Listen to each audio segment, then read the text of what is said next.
गुरु भक्ति योग।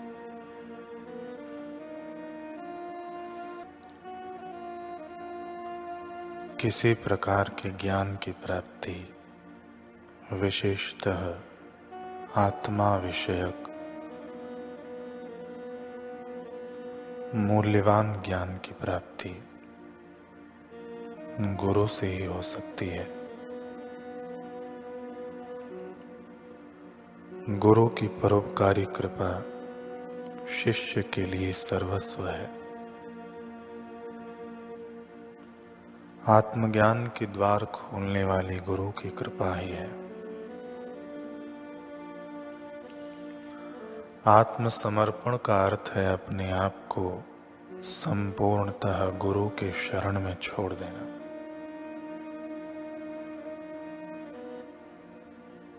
तृष्णा एवं अहम भाव आत्मसमर्पण में कदम कदम पर विघ्न रूप बनते हैं।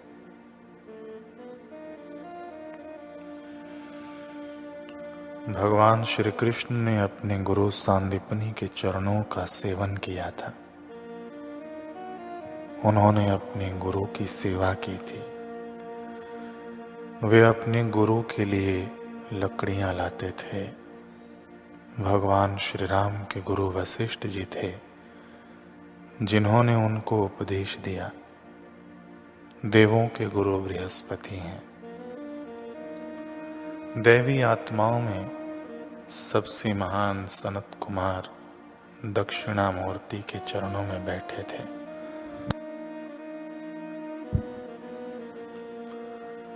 साधना का रहस्यमय मार्ग गुरु की कृपा के द्वारा ही जाना जा सकता है।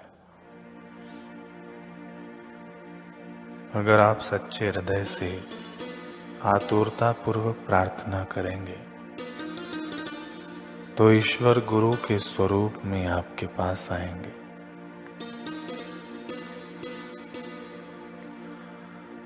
प्रसंग है कूर्मांचल का। अभी हम उसे उत्तराखंड के नाम से जानते हैं। कूर्मांचल के एक प्रसिद्ध संत हो गए श्री मुनींद्र जी।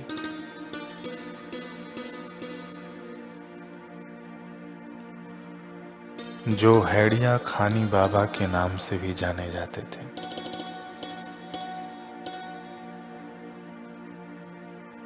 संत मुनींद्र जी का एक अनन्य भक्त था ठाकुर गुमान सिंह नौला।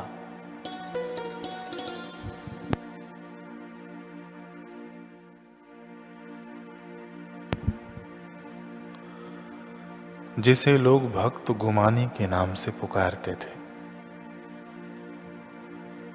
गुमानी अत्यंत सरल व निष्कपट हृदय था। गुरु सेवा में गुमानी सदैव अनन्य प्रेम व श्रद्धा से लगा रहता था। उसने अपने गुरु जी के निवास के लिए एक सुंदर कुटिया बनाई और उसमें संत मुनींद्र जी रहने लगे। वह गुरु जी के लिए समय पर भोजन आदि का प्रबंध करता, उनकी कुटिया की साफ सफाई करता और उनकी साधना के समय कोई विघ्न न आए, इन सब बातों का खूब ख्याल रखता। संत मुनींद्र जी के दर्शन के लिए उनकी कुटिया पर जिज्ञासुओं, दर्शनार्थियों एवं भक्तों का तांता लगा रहता था। गुमानी के पास कोई विशेष धन संपत्ति न थी, फिर भी वह गुरु सेवा में कोई कसर नहीं रखता था। इसलिए शीघ्र ही उसका संचित किया हुआ धन व अनाज समाप्त होने लगा। उसकी पत्नी ने उसे बहुत समझाया, परंतु वह अपने निश्चय का पक्का था गुरु सेवा में। लोग उसे समझाते हैं कि मूर्ख है, अपने जीवन की सारी कमाई गंवा रहा है। परंतु गुमानी जानता था कि गुरु कृपा से जो आत्मधन मिलता है उसके आगे सारी दुनिया की संपत्ति तो क्या, इंद्र पद भी बौना हो जाता है।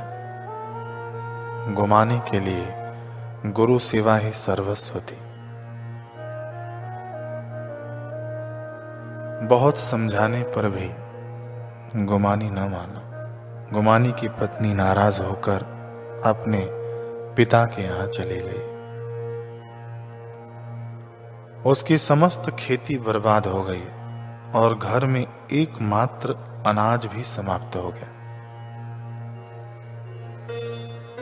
अचानक एक दिन गुमानी ने देखा कि एक व्यक्ति कंधे पर हल रखे चला आ रहा है। गुमानी उन्हें बलदाऊ यानी बलराम जी समझकर बड़े आदर से घर लाया और उनकी सेवा की। उन हलधारी दिव्य तेज संपन्न व्यक्ति ने गुमानी से कहा कि आपने मुझे अतिथि बनाकर आसरा दिया है, तो मैं आपकी भूमि जोत सकता हूं क्या? मुझे खाली बैठना अच्छा नहीं लगता। गुमानी ने कहा, आपकी जो मर्जी, जैसे यह घर आपका है वैसे ही यह खेत भी आपका ही है। उस हलधर व्यक्ति ने खेत जोतकर धान बो दिया। उस हलधारी पुरुष की शक्ति अतुलनीय जान पड़ती थी। वह अकेले ही खेत में इतना काम कर डालता कि 10-10 व्यक्ति भी उतना न कर सके। बंजर से बने खेत में उस वर्ष अन्य वर्षों की तुलना में बहुत अधिक धान पैदा हुआ। अनाज से भंडार भर गए। जब गुमानी की पत्नी को यह पता चला तो वह वापस आ गई और क्षमा याचना कर संत एवं भक्तों की सेवा में गुमानी की छाया बनकर तत्पर रहने लगी।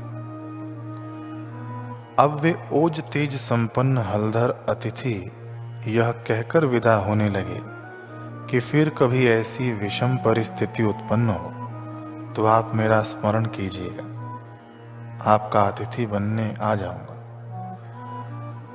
गुमानी के मुख से निकल पड़ा, सुमिरन करूं गुरुदेव का और सुमिरन नाई।